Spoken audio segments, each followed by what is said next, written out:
surtout la loi budgétaire. La loi budgétaire qui va permettre au gouvernement, sous l'impulsion du président de la République, bien sûr, de réaliser sa vision. Et là, j'applaudis d'abord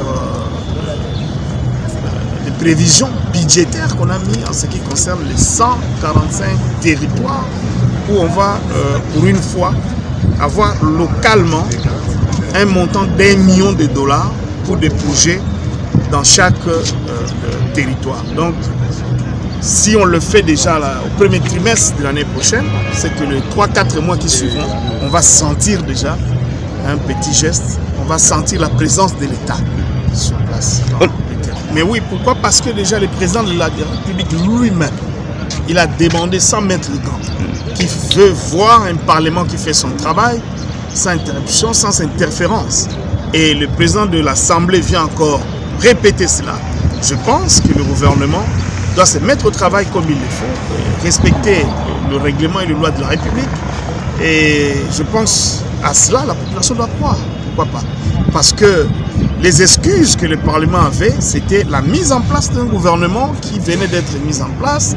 Il y avait toute une philosophie, toute une idéologie gouvernementale de la gouvernance qu'il fallait mettre en place. En 6 mois, ce n'était pas grand-chose. Mais au moins, maintenant, on peut se dire que déjà un gouvernement a guéri et ils vont répondre dans des questions orales. Il y en a plein de questions orales avec des débats, des interpellations. On va y revenir en mars.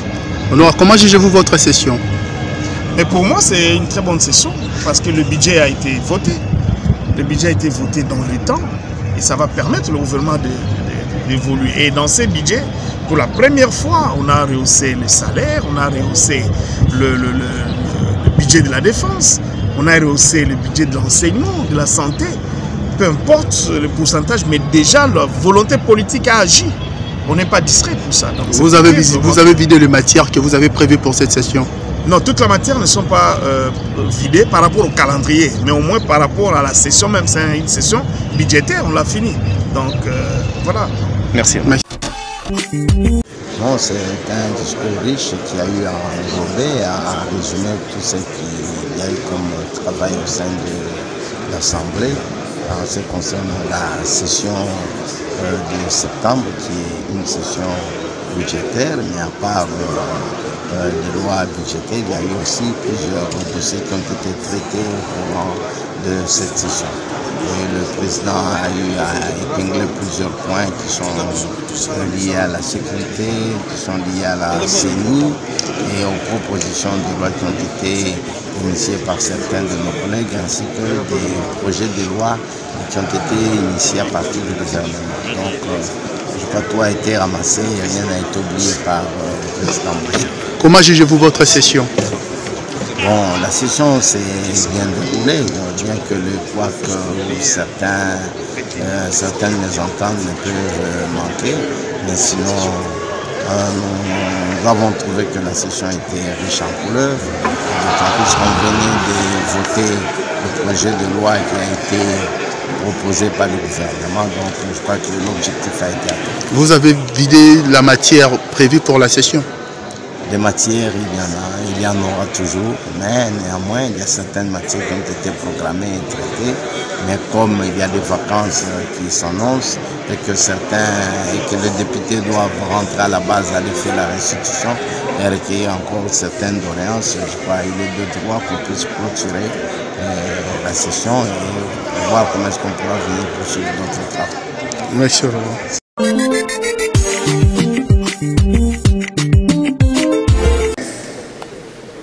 Sanctionnant ainsi la fin des mandats des anciens animateurs de la Commission électorale nationale indépendante. Faisant suite aux recommandations formulées à l'issue du débat général, les 2 chambres du Parlement ont adopté et le président de la République a promulgué la loi organique numéro 21/12 du 3 juillet 2021 modifiant et complétant la loi organique portant organisation, et fonctionnement de la Commission électorale nationale indépendante. En exécution des dispositions de l'article 12 de cette loi, l'Assemblée nationale a adopté une résolution portant entérinement de 12 des 15 membres de cette institution d'appui à la démocratie, telle que désignée par leurs composantes respectives. Avec l'approbation du rapport de la commission paritaire, majorité-opposition, chargée d'examiner les dossiers individuels des personnes désignées par l'opposition parlementaire pour pourvoir aux 3 postes restés vacants et l'adoption de la résolution portant leur enterrement, nous avons parachevé ce processus. Conformément aux dispositions de l'article 12 de la loi organique sous-visée, cette résolution a été transmise au président de la République pour investiture du 2e vice-président, du questeur et de membres de la plénière de la CENI. Au nom du bureau, je vous félicite, chers collègues, pour l'acte de haute portée politique que vous avez posé ce jeudi 13 et 23 décembre pour la balle est désormais dans les camps de la Commission électorale nationale indépendante, qui désormais a la lourde mission de conduire le peuple congolais aux prochaines élections. Nous souhaitons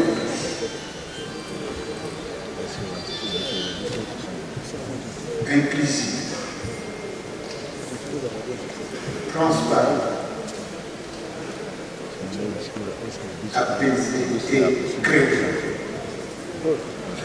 En votre nom à tous, j'invite le gouvernement de la République à mettre les moyens conséquents à la disposition de la CENI afin de lui permettre de conduire avec succès les processus électoraux. L'honorable député et chers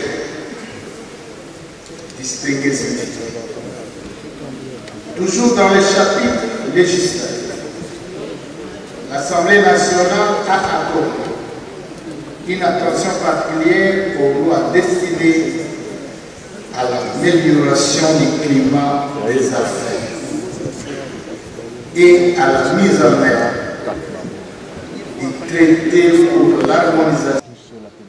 Par ailleurs, dans le souci d'encourager l'industrialisation, le financement et le recouvrement de la taxe de promotion de l'industrie, a adopté la loi numéro 89, barre 031, du 7 août 1989, portant création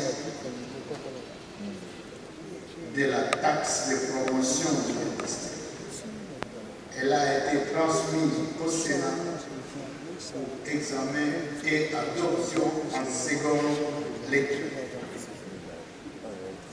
Sous l'impulsion du président de la République, chef de l'État, son Excellence Félix Antoine Tshisekedi, les institutions de la République font de la lutte contre la corruption une des priorités de cette mandature. En effet, non seulement la corruption constitue un fléau qui prive l'État de ressources financières, mais aussi elle fausse les règles de marché ainsi que le jeu démocratique. Dans le souci de traduire en actes les engagements internationaux pris par la République démocratique du Congo lors de la ratification de la Convention des Nations Unies contre la corruption, la Convention de l'Union africaine pour la prévention et la lutte contre la corruption et le protocole de la SADC contre la corruption et en vue de renforcer les dispositifs répressifs contre les fléaux de corruption qui gangrènent notre pays. L'Assemblée nationale poursuit l'examen en commission de la proposition de loi modifiant et complétant les décrets du 30 avril 1940 portant code pénal congolais. Honorables députés, chers collègues, distingués invités, notre Chambre a également engagé un débat général sur certaines initiatives législatives jugées précédentes, dont l'examen se poursuit encore au sein des commissions permanentes. Il s'agit notamment du projet de loi relatif à l'aménagement du territoire, de la proposition de loi portant principes fondamentaux relatifs au régime pénitentiaire, de la proposition de loi portant création, organisation et fonctionnement de l'Ordre national des ingénieurs agronomes, de la proposition de loi portant création, organisation et fonctionnement de l'Ordre national des géants, de la proposition de loi portant création, organisation et fonctionnement de l'Ordre des sages-femmes, etc. Nous poursuivons les processus législatifs au cours de notre prochaine session. En votre nom, le bureau félicite nos collègues qui ont porté ces initiatives législatives.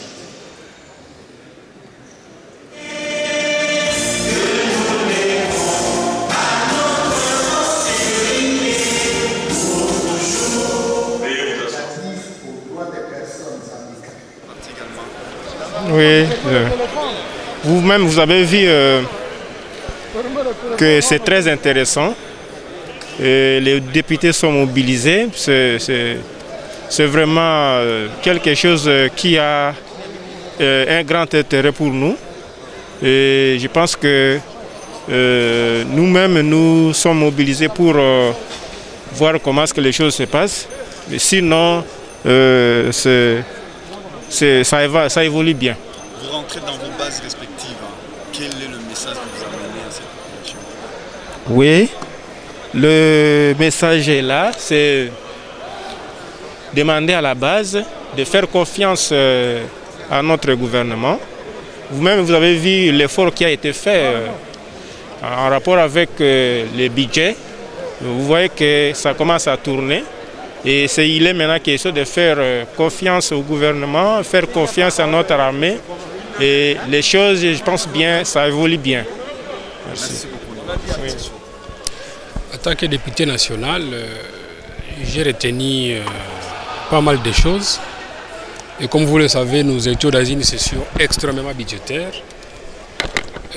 Moi, en tant que membre de la commission, nous avons pu en traiter 3 lois. Ce qui a été une nouveauté, c'était la loi de la réduction des comptes, la loi de finances exercice 2022 et la loi rectificative du budget 2021. Les travaux se sont très bien passés et nous avons pu terminer tous ces 3 lois. Et aujourd'hui, nous pouvons nous féliciter parce que c'est une première pour une session budgétaire de traiter 3 lois successives. Honorable, puisque vous parlez de cette commission, la loi des finances est votée en équilibre. Et donc, quelles sont les garanties que vous avez, qu'on peut espérer pour l'exécution des dépenses telles qu'est prévues dans la loi? Cette fois-ci, nous, en tant que commission ECOFIN, nous serons vraiment rigoureux pour la session de mars qui est une session de contrôle budgétaire. nous allons pousser au gouvernement d'être redevable. Parce que cette fois-ci, nous voulons assez que tout ce qui a été retenu comme location budgétaire soit respecté à l'exercice 2022. Et moi je salis les efforts des députés parce que cette fois-ci, nous avons alloué un moyen suffisant pour l'armée, un moyen suffisant pour l'enseignement supérieur, l'enseignement primaire et secondaire, à ce qui concerne effectivement la gratuité de l'enseignement de base. Et nous estimons que d'ici 2022, nos enseignants auront gain de cause dans ce budget 2022. Donc, retenez effectivement que nous, en tant que députés, nous avons fait notre travail. Mais au-delà de ce qui concerne le budget, on a aussi travaillé sur la mise en place du bureau de la CENI. Et c'est aussi à ça lié, effectivement. À part ça, il y a eu contrôle parlementaire. Il y a eu pas mal de députés qui sont venus ici dans le cadre des contrôles parlementaires, les questions avec le débat. Et nous nous remercions et nous nous félicitons parce que, bon, tant soit peu, nous avons quand même fait quelque chose pour cette session budgétaire. Merci honorable. Bon, c'est un discours riche qui a eu à englober, à résumer tout ce qu'il y a eu comme travail au sein de l'Assemblée en ce qui concerne la session de septembre, qui est une session budgétaire, mais à part les lois budgétaires, il y a eu aussi plusieurs dossiers qui ont été traités au courant de cette session. Et le président a eu à épingler plusieurs points qui sont liés à la sécurité, qui sont liés à la CENI et aux propositions de loi qui ont été initiées par certains de nos collègues, ainsi que des projets de loi qui ont été initiés à partir du gouvernement. Donc, je crois que tout a été ramassé et rien n'a été oublié par le président. Comment jugez-vous votre session? Bon, la session s'est bien déroulée, bien que le poids que certaines mésententes ne peuvent manquer, mais sinon nous avons trouvé que la session était riche en couleurs, d'autant plus qu'on venait de voter le projet de loi qui a été proposé par le gouvernement, donc je crois que l'objectif a été atteint. Vous avez vidé la matière prévue pour la session? Des matières, il y en aura toujours, mais néanmoins, il y a certaines matières qui ont été programmées et traitées, mais comme il y a des vacances qui s'annoncent et que les députés doivent rentrer à la base, aller faire la restitution et recueillir encore certaines doléances, je crois qu'il est de droit qu'on puisse clôturer la session et voir comment est-ce qu'on pourra venir poursuivre notre travail. Merci. D'abord, vous devez retenir que le discours du président engage tout le public. Ça engage l'institution en Assemblée nationale. Donc, je ne vais pas contredire, mais peut-être que je vais faire quelques observations de la faisabilité d'un certain nombre de problèmes qu'il a évoqués. Aujourd'hui, il a dit qu'on a mis en place du bureau de la CENI. C'est déjà un exploit politique. On doit le reconnaître au Parlement, c'est déjà un acquis, c'est vrai, mais il faut qu'on évolue avec jusqu'au bout. Il y a quelques lois qu'il a énumérées qu'on a pu mettre en place dans cette session. Et surtout la loi budgétaire. La loi budgétaire qui va permettre au gouvernement, sous l'impulsion du président de la République, bien sûr, de réaliser sa vision. Et là, j'applaudis d'abord prévisions budgétaires qu'on a mis en ce qui concerne les 145 territoires où on va pour une fois avoir localement un montant d'1 million de dollars pour des projets dans chaque territoire. Donc si on le fait déjà là, au premier trimestre de l'année prochaine, c'est que les 3-4 mois qui suivront, on va sentir déjà un petit geste, on va sentir la présence de l'État sur place. Honorable, le suivi, la problématique du suivi des recommandations que vous,